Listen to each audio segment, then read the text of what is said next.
కాబట్టి దండంబు పరుసదనము సొమ్ము నిష్ప్రయోజనముగా ఒమ్ముసేత. ఎంత కష్టపడి సంపాదిస్తాడో అంత హేళగా అంత తేలికగా డబ్బు ఖర్చు పెట్టేది. డబ్బు ఖర్చు పెట్టేయడం అనేటటువంటిది పరమ ప్రమాదకరమైనటువంటి అలవాటు. అసలు డబ్బు ఖర్చు పెట్టకుండా ఉండడం అన్నది కూడా అంత ప్రమాదకరమైన అలవాటు. అది ఎంత జాగ్రత్తగా ఉండాలి అంటే, తన అవసరానికి మించి ఖర్చు పెట్టేస్తే తన వెనక తరాలకి ద్రోహం చేసినట్టు. తనకి కావలసింది తాను ఖర్చు పెట్టుకోకపోతే తనకు తాను ద్రోహం చేసుకున్నట్టు. ఈ రెండిటికి మధ్య సమతౌల్యాన్ని పాటిస్తే వాడు ఉత్తముడైనటువంటి వ్యక్తి.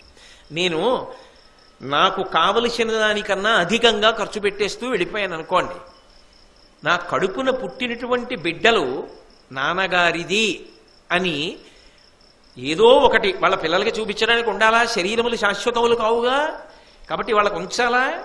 ఉంచకుండా ఖర్చు పెట్టేయడం అదొక పిచ్చి. అర్థం లేకుండా ఇలా జీతం పుచ్చుకుని అలా ఖర్చు పెట్టేస్తానంటే అది అర్థం లేదు. అలా ఉండకూడదు జీవితం. అలాగే తాను అలా ఖర్చు పెడితే తన వెనక వారికి ఇబ్బంది పెడుతున్నవాడు వాళ్ళకేం ఉండదు. తనకి కావలసింది ఖర్చు పెట్టుకోలేదు, కూర కూడా వండుకోడు, రోజు చారే. ఎవరైనా పెళ్లి కార్డు ఇస్తే సంతోషం, ఎవరింట్లోనన్నా ఉత్సవం జరిగితే అప్పుడే కడుపు నిండా భోజనం, అప్పుడే పప్పు కూర పచ్చడి పులుసు, అప్పటి వరకు ఏం ఉండదు. ఆఖరికి అన్నపు గిన్నెలో మెతుకులు ఉండిపోతే ఆకలి లేకపోయినా తినేస్తాడు. ఎందుకని అంటే మెతుకులు ఉండిపోయాయి, ఎంత డబ్బు పోతోంది. అంతేకాని తన ఇంటి ముందు ఒక కుక్క ఉంది, అది తాను అడిగినా అడగకపోయినా రాత్రి తాను నిద్రపోతుంటే దొంగ వచ్చినప్పుడు అరిచింది. మరి అది నువ్వు పెట్టావా పెట్టలేదా అని అడగకుండా అరుస్తోంది. నీ మనవడు అన్నం తినకపోతే నీ భార్య వాడిని ఎత్తుకుని కాకి, అదిగో నాన్న కాకి చూడు కావు అంటోందా, నల్లగా ఉందా కాకి, కాకి ముక్కు చూడు అని చూపించి అన్నం పెడుతోందా? నీ మనవడు అన్నం తినడానికి కాకి కారణమైందా? కాకి మీద కథ చెప్పి వాడికి సంస్కృతిని అందజేస్తున్నావా? మరి ఇన్నింటికి ఆధారమైన కాకి నీ మెతుకులు పెడితే కష్టం వచ్చిందా? నువ్వే తినేయాలా? ఏ అడుగున మిగిలిన మెతుకులు కాకి వెయ్యలేవు, కుక్కకి వెయ్యలేవు, ఏది తింటే అది తింది. నువ్వు తినగా సమస్త భూతములలో ఏదో 1-4 మెతుకులు తినాలి. అలా కాకుండా ఒకవేళ పాసిపోయిందనుకోండి, పాచిపోతే నీళ్లలో కడిగేసుకుని మెత్తపడిపోయి రుచి తెలియకుండా ఉంటుందేమో అని కాస్త ఆవకాయ పెచ్చు పక్కన పెట్టి కారం వేసుకు కలుపుకు తినేయడం. ఏమిటంత ప్రారంధం అంటే తనకు తాను ద్రోహం చేసుకుంటున్నవాడు. ఎందుకో తెలుసా? కడుపు నిండా తిన్నది లేదు, చూసుకుని ఆనందపడుతుంటాడంతే. ఇంతుంది ఇంతుంది ఇంతుంది ఇంతుంది. ఓనాడు పడిపోయింది శరీరం, ఏమొస్తుంది? ఆ వెనకనున్నవాడు ఎప్పుడు పోతాడా, ఎప్పుడు ఈ పుస్తకం నాకు వస్తుందా అని చూస్తున్నవాడు ఉంటాడు. వాడికి అకస్మాత్తుగా వచ్చింది, వాడు వరదలా ఖర్చు పెట్టడం మొదలు పెడతాడు. అప్పుడు వీడు ఏడుస్తుంటాడు, అయ్యి బాబోయ్ బాబోయ్ బాబోయ్ ఎంత కష్టపడి దాచిందని. చేసింది లేదుగా, నరకానికి పోతాడు. అందుకే తనకి తాను కావలసింది ఖర్చు పెట్టుకోనివాడు తనకి తాను ద్రోహం చేసుకున్నవాడు. తనకి కావలసిన దానికన్నా ఎక్కువ ఖర్చు పెట్టేస్తున్నవాడు తన వెనక వాళ్ళకి ద్రోహం చేస్తున్నవాడు. రెండిటికి మధ్య సమతౌల్యాన్ని పాటిస్తున్నవాడు జీవితాన్ని పండించుకోవడం నేర్చుకున్నవాడు. అందుకే డబ్బు ఖర్చు పెట్టేయడం అనేటటువంటిది ఒక వ్యసనము. అది చాలా తేలికండి. ఏముంది, 10 మంది చూస్తుండగా మెహర్బానికి 100 రూపాయల కాగితాలు ఇలా వేసుకుంటూ, ఏదో గౌరవంగా ఇవ్వడం కాదు, ఇలా వేసుకుంటూ వెళ్ళిపోయి ఇలా కారెక్కి డామ్ అని చప్పుడయ్యేటప్పుడు తలిపేసి వెళ్ళిపోయాడు. పుచ్చుకున్నది 10 రూపాయల వడ్డీకి వేసేసింది అలా.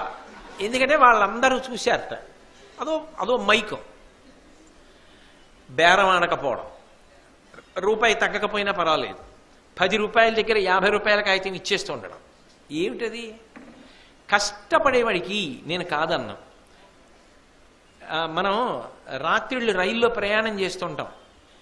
ఎక్కడో తణుకులో ఓడెక్కుతాడు, భీమవరంలో ఓడెక్కుతాడు, విజయవాడలో ఓడెక్కుతాడు, గుడివాడలో ఓడెక్కుతాడు. ఆ ఎక్కిన వాళ్ళందరి కోసం నిద్రపోకుండా రాత్రంతా రైల్లో గూడు లాంటి దాంట్లో పడుకుంటాడు. పడుకుని వీళ్ళందరికీ దుప్పట్లు పట్టుకొచ్చి తలగడాలు పట్టుకొచ్చి ఇస్తాడు. తెల్లవారేటప్పటికీ ఎవడి చోట వాడి దిగిపోయి నలిపేసి వదిలేస్తే మళ్ళీ తెల్లవారకట 3 గంటల నుంచి ఆ రగ్గులన్నీ మడతెట్టుకుంటాడు, దుప్పట్లన్నీ మడతెట్టుకుంటాడు. లెక్క చూసుకుని ముఖం తుడుచుకునే గుడ్డోటి కనపడదు. ఇక్కడుందా అక్కడుందా నా జీతం కోసేస్తారని దాని కింద దీని కింద పైన ఎక్కి చూసుకుని ఒకటి పోయిందని ఏడుస్తూ ఇంటికి ఎడతాడు. నువ్వు దిగిపోయేటప్పుడు పెట్టె కూడా నీకు అందిస్తాడు. అతనికి 100 రూపాయలు బాగుంది. అంతేకాని అర్థం పర్థం లేకుండా ఖర్చు ఏమిటి? ఎక్కడ ఇవ్వాలో అక్కడి వాడు సంతోషిస్తాడు. రాత్రనక పగలనక నిలబడతారు పాపం. బండి పట్టుకెళ్ళి అక్కడ పెడితే చాలు, ఒంగుని కొంచెం కలపండి అని గాలి పెట్టి ఇలా చూసి మళ్ళీ అది తీసి బురద చక్రాలలా రాత్రి వరకు ముట్టుకుంటూనే ఉంటారు. ఎన్ని సబ్బులు వాడితే ఆ వాసన పోతుంది? మళ్ళీ తెల్లవారు లేచొచ్చి మళ్ళీ అలాగే కష్టపడుతూ ఉంటారు. అతనికి 2 రూపాయలకు బదులు 5 రూపాయలు నీ దగ్గర ఉంటే కష్టపడుతున్నవాడు, కష్టపడి బ్రతుకుతున్నవాడెవరో వాడిని ప్రోత్సహించు.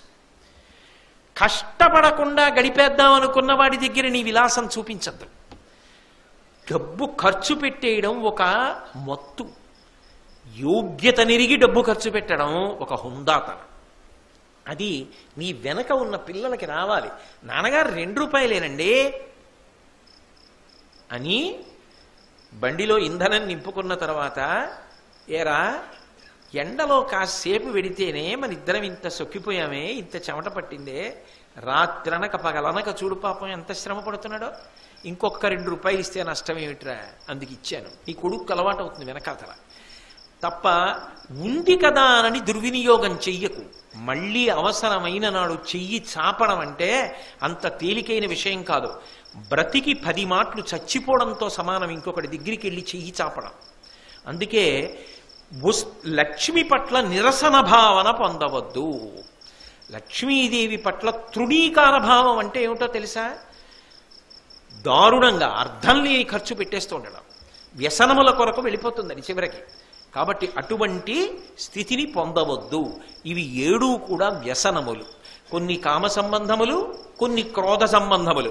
ఇవి ఇంద్రియములకు మనసుకి మత్తెక్కించడానికి పనికొస్తాయేమో, కానీ మనిషి మాత్రం చిట్ట చివర భ్రష్టుడైపోతాడు. అందుకే వీటి జోలికి వెళ్ళవద్దు అని విదురుడు 7 మనకి ప్రబోధం చేశాడు. ధృతరాష్ట్రుడిని అడ్డిపెట్టి ఒక్కొక్కడికి నిద్ర పట్టకపోవడం కూడా లోకానికి ఇంత ఉపకారం చేస్తుందిలా ఉంది. ధృతరాష్ట్రుడికి ఆ రోజు రాత్రి నిద్ర పట్టేసి ఉంటే విదురుడు ఇన్ని చెప్పడానికి అవకాశం ఉండేదా? నిద్ర పట్టకపోవడం ఒక అదృష్టం అయితే, నిద్ర పట్టనప్పుడు మళ్ళీ ఏ పాటలో వింటాను కాసేపు వీణ వాయించండి అంటే ధృతరాష్ట్రుడికి వీణ వాయించని ఏమిటి? వీణ వాయిస్తారు. బాగా విసరండి అంటే ఇంకా బాగా విసురుతారు. కాళ్ళు ఇంకో 2 నొక్కండి అంటే నొక్కుతారు. ఇదేమీ కాకుండా ధృతరాష్ట్రుడు విదురుడు వచ్చి కాసిని మంచి మాటలు చెప్తే బాగుండు అని విదురుణ్ణి పిలవడం, ఆ విదురుడు ఇప్పుడు చెప్పడం ఏమిటి? వేళ కాని వేళ రాత్రి 11 అవుతుంటే అనకుండా మహానుభావుడు చెప్పడం, ఆ చాలే ఇంక నిద్ర వచ్చేసింది వెళ్ళిపో అనకుండా వినడం. బహుశా భగవంతుడు రాబో కాలాల్లో జనానికి అందాలి, విదురుడికి ఇంత గొప్ప వేదిక ఇస్తేనే. అంటే అంత రాత్రి వేళ జాగ్రత్తగా వినగలిగినటువంటి లక్షణమున్న వాళ్ళైనటువంటి శ్రోతలు దొరికితేనే విదురునీతి చెప్పాలేమో. వర్షం పడుతున్నా, మేఘావృతమైన కీచురాళ్ళు అరుస్తున్నా, చీకటిగా వాతావరణం ఉన్నా, రాత్రి వెళ్ళేటప్పుడు తడిసిపోతామేమోనన్న భయం ఉన్నా, విదురునీతి వినడం కన్నా మాకు అదృష్టం ఏముంటుందని కొన్ని 100 మైళ్ళు ప్రయాణం చేసి కూడా వచ్చి కూర్చోగలిగిన శ్రోతలు ఉన్నప్పుడు చెప్పడానికి ఇటువంటి సంఘటన ఏర్పడితే తప్ప బయటికి రాదు అని భగవంతుడు ఆ సన్నివేశాన్ని కల్పించాడు. ధృతరాష్ట్రుడికి నిద్ర పట్టకపోవడం మన బ్రతుకులు తెల్లవారడానికి పనికొచ్చింది. ఎన్ని గొప్ప నీతులు అందాయి. కాబట్టి ఇవాళ ఒకటే పద్యం వెళ్ళింది, నేనేం చేయను, నా చేతిలో ఉందా. మళ్ళీ రేపు సాయంకాలం 7 గంటలకి కలుసుకున్నప్పుడు మళ్ళీ విదురుడు మరికొన్ని మంచి మాటలు పలుకుతాడు. ఆ మాటలు విందాం.